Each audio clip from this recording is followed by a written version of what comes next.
welcome to Jars to Table, meal ideas in under 15 minutes for those of us that like to preserve our food for long-term use. Took me a while to learn to say that. Anyway, I've got some handy tips on how I preserve my potatoes. There are 1,000 different ways, slight exaggeration, on preserving potatoes, but this is by far the quickest, least amount of effort way of dehydrating them. Now, two things to understand is boiling versus jacket potatoing for pre-cooking the potatoes so they don't go black. That's a separate conversation. Then also there's the what type of potato do you use anyway when looking to dehydrate. So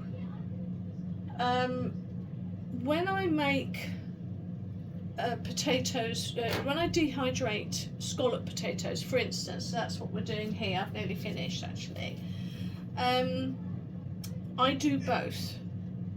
So I know that 2 large trays fit into my oven, and that is enough by the time I've processed it to give me 6 trays of dehydrated potatoes, which is 12 scalloped meals. Now, first off, you have to decide, do you like the taste of jacket potatoes? I don't care whether it's jacket potato or whether it's jacket potato taste or whether it's boiled, blanched taste. But I think the taste alters when you're looking at doing and preserving dehydrating mashed potatoes for mashing. And whilst that musty, earthy taste of a jacket potato might not be probably what you like, in which case you'll have to boil those potatoes, I don't really mind. So that's something to consider, but it's just the easiest way to do it when you're doing scallop potatoes, or whether you're doing hash for making small cubes, or whether you are grating. All you have to do, you pick one up here, and it's the same for grating. This side, this is fully cooked in gas mark 6 for about an hour, and then I turn the oven off and I just leave it to go cold. On one side it will open really easily, and then what I do is with that side I'll help it if need be with a bit of a, but it doesn't need much. And then what I do is I get that side, even though it's like this, I get that side and I grate, and this actually protects my skin, and I grate right down to where it is just skin and I never get cut. So I just do that, and then I dump out the jacket potatoed grated potato, and I dump it on my dehydrator, and I just, you know, do it a little bit, mush it around a bit, but apart from that, so I have grated potato hash, but it will taste like jacket potato. As I say, I don't mind that. The other method is to, if you don't like that jacket potato taste, which I think it tastes very homely and wholesome, but if you want that just boiled potato, blanched potato taste, then obviously you're not going to be doing this. You're obviously going to peel the whole thing, boil it, and then you're going to, when it's cold, grate it and do the same thing on the dehydrator trays. But when we're talking about doing this super quick and super easy,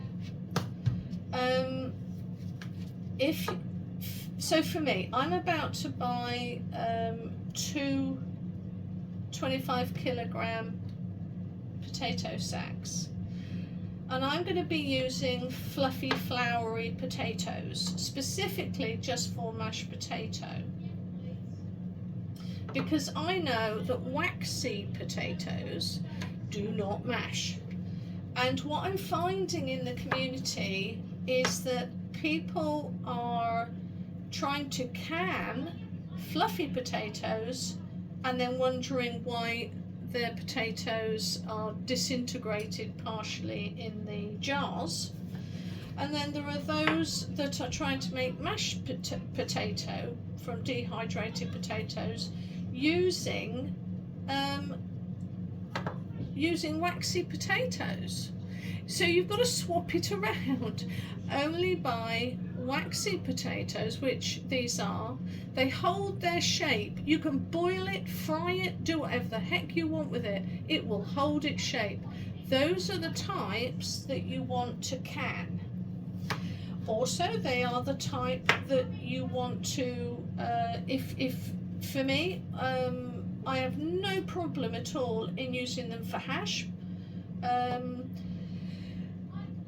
To be fair, if you're using grated potatoes and you want them to blend in for grated, floury potatoes would work better. But I bypass that problem by adding a little bit of flour, plain flour, probably a bit of egg, a bit of cheese, and I just add it to it, and that way it holds it together. But if you don't do that, then your waxy grated hash browns will just fly around the saucepan and they will not connect. Where with a floury potato, if you dehydrate using that, then yes, absolutely, you don't need to do any of that, because the starch content will make brilliant hash browns. But if I want to make, like I'm doing here, if I want to make scallop potatoes, whether it's a dish in a light cheese sauce or on top of lamb hot pot or something like that, they're going to disintegrate quite easily. Now you might want that, but I don't. So, or I don't want that all the time. And so it's really important that when you're doing scallops, ask yourself, why am I doing scallops? What am I going to be using them in? Do I want them to hold their shape? And if you do, then get waxy potatoes. There's a full list online, you can look it up, and if you go to a farmer shop, they tend to know if something's waxy or not anyway. I've got dreadful memory, so I can't tell you now what they're called, I just forget. But if you're wanting to dehydrate and you want the hash browns to blend in and mix in all that starchy goodness, then you need to get floury potatoes that have got a high starch content. And you want to make dehydrated mashed potato, you want that floury starchiness. If you want canned, or you want little bitty square hash, but you want them to be separate and not turn to mush in the frying pan, then you need waxy potatoes. So how I store these is as soon as I have dried them, because where I am, gosh, I've got a lot of brown here in this potato, so I'm hacking away at it. What I do is, and this is another handy tip for you,